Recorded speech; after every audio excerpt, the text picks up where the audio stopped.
এই শঙ্কামুক্ত পরিবেশে যে আমরা আজ একত্রিত হয়েছি, এই সময়টার জন্য বিগত 17 বছর এই দেশের মানুষকে অপেক্ষা করতে হয়েছে। মানুষের কোন নেতা আছে?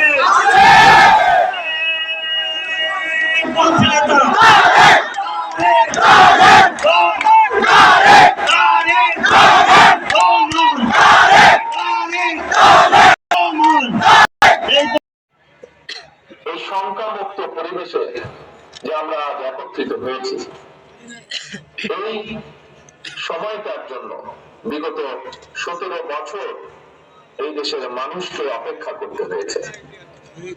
এই পরিবেশটির জন্য দীর্ঘ 17 বছর এই দেশের মানুষকে আত্মত্যাগ করতে হয়েছে, সংগ্রাম করতে হয়েছে, প্রতিবাদ প্রতিরোধ করে তুলতে হয়েছে। ভাই বোনেরা, আজকে এই কিশোরগঞ্জ জেলাতেই আমরা আমাদের 16 জন মানুষকে হারিয়েছি। 17 জন মানুষকে আমরা হারিয়েছি।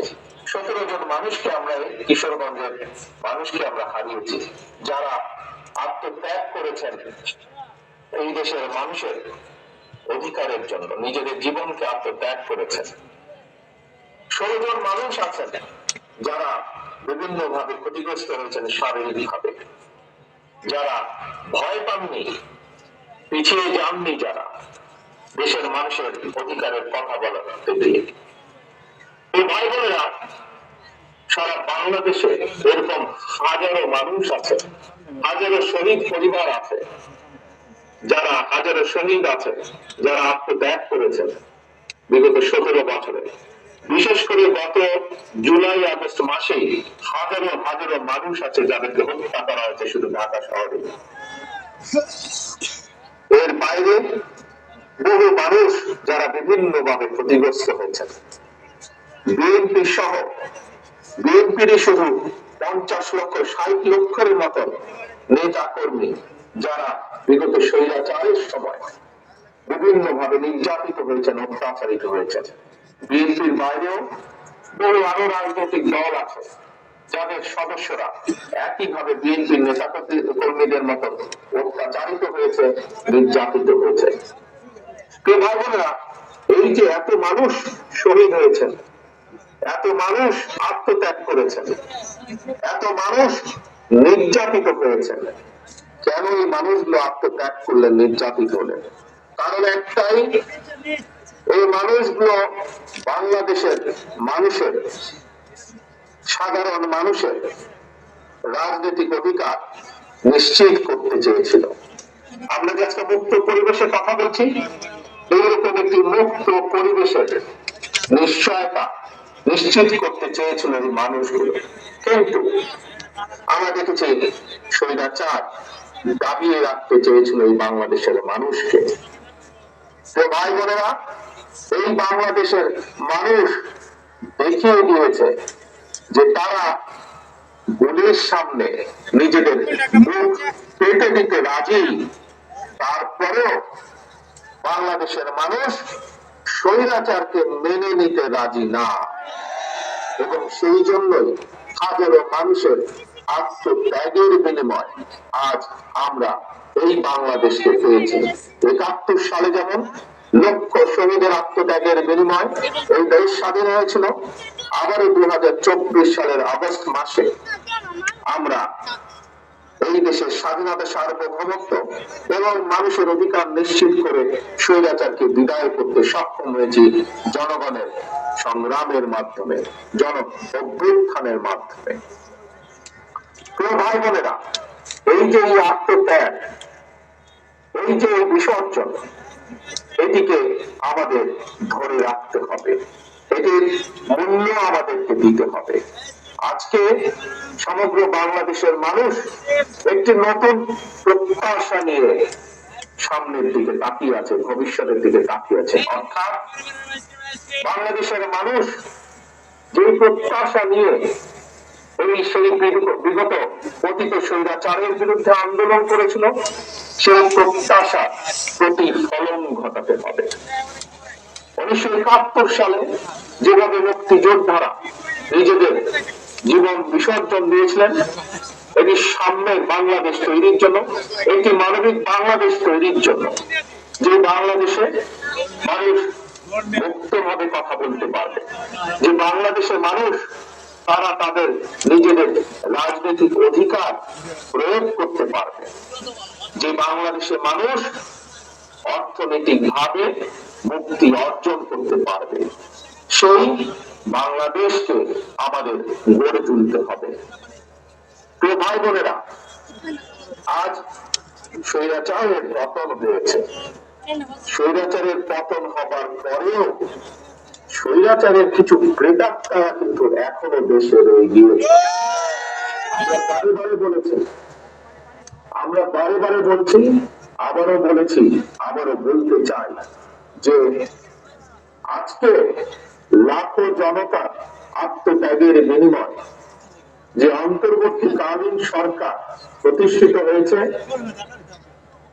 এই সরকার জনগণের রাজনৈতিক যে প্রত্যাশা, জনগণের রাজনৈতিক যে অধিকার, যার জন্য বাংলাদেশের মানুষ বিগত 17 বছর ধরে সংগ্রাম করছে, সেই অধিকার যাতে সঠিকভাবে প্রতিষ্ঠিত হয় তার জন্য তারা পদক্ষেপ গ্রহণ করবে। কিন্তু এটিও সতর্কভাবে খেয়াল রাখতে হবে আমাদেরকে যে তারা এই কাজটি, জনগণের এই কাজটি করতে গিয়ে জনগণের রাজনৈতিক অধিকার প্রতিষ্ঠা যে কাজ, সেটি করতে গিয়ে এমন কোন পরিস্থিতির উদ্ভব যেন না হয় যাতে করে অন্য স্বৈরাচার আবার কোন ষড়যন্ত্র করার সুযোগ পায়। স্বৈরাচারের প্রেতাত্মারা বসে নেই, তারা তাদের ষড়যন্ত্রকে অব্যাহত রেখেছে। কাজে প্রিয় ভাই বোনেরা, গণতন্ত্রের পক্ষে সকল রাজনৈতিক দল, গণতন্ত্রের পক্ষে প্রতিটি মানুষকে আজ সতর্ক থাকতে হবে, সজাগ থাকতে হবে। একইভাবে যেরকম আমরা এই অন্তর্বর্তীকালীন সরকারকে সহযোগিতা করব, একই সাথে তাদেরকে আমাদেরকে আমি বলব যে কোথায় কি সমস্যা হচ্ছে এবং কিভাবে তার সমাধান করতে হবে, সেই সহযোগিতা আমাদের তাদেরকে দিতে হবে।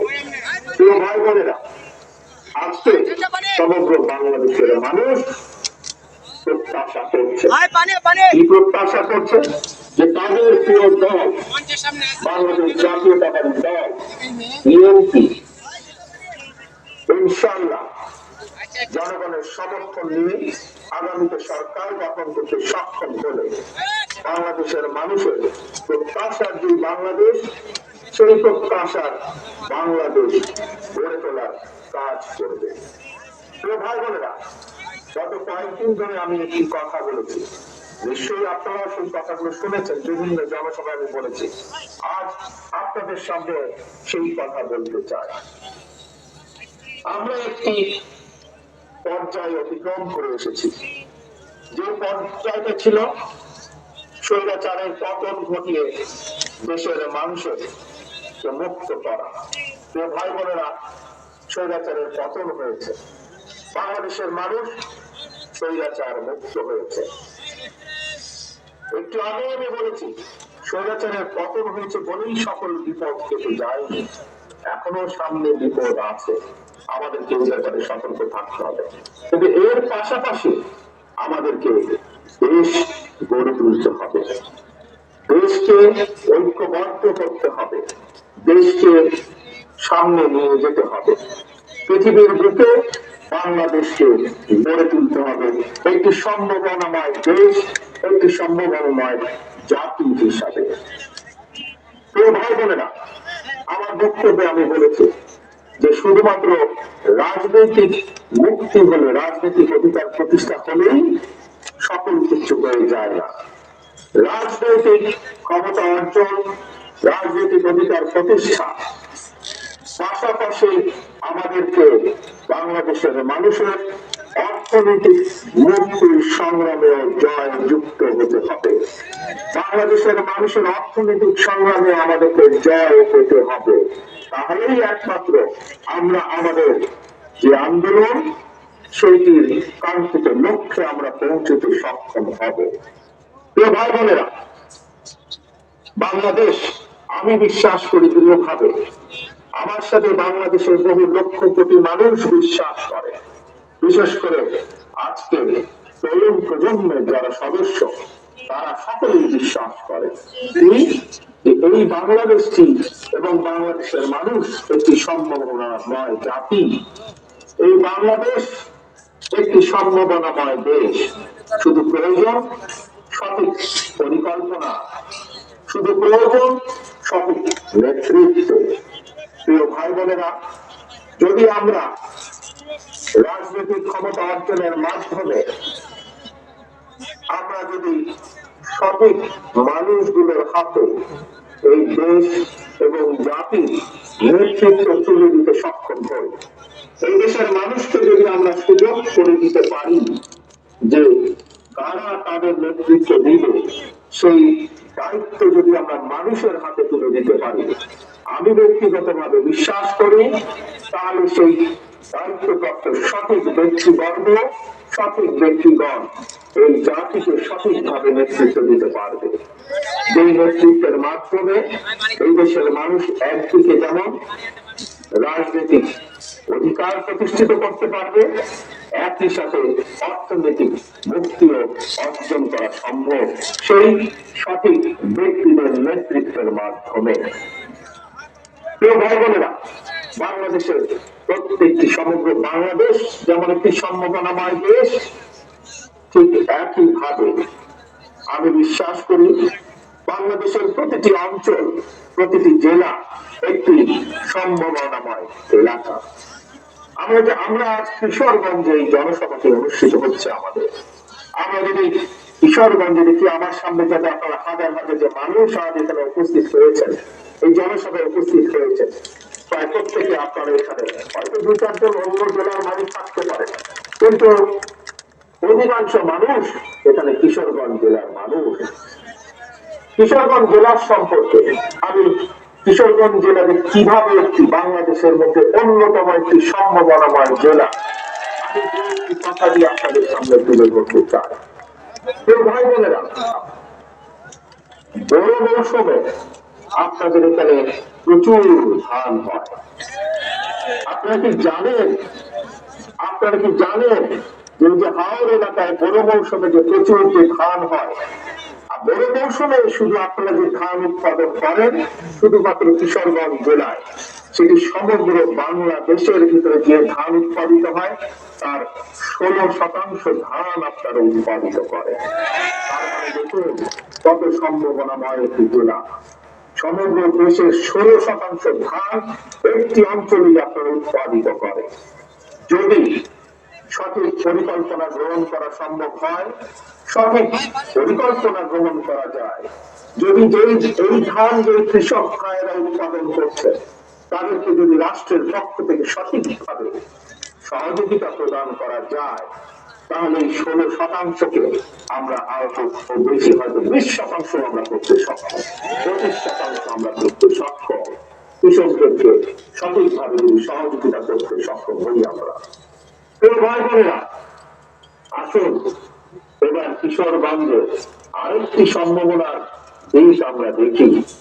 এখানকার যে অষ্টগ্রাম বলে, লুকনা বলে, মিঠাপুকুর বলে, এই এলাকার যে বিশাল হাওর আছে, এই হাওরে বিভিন্ন প্রকারের এখানে বাংলাদেশ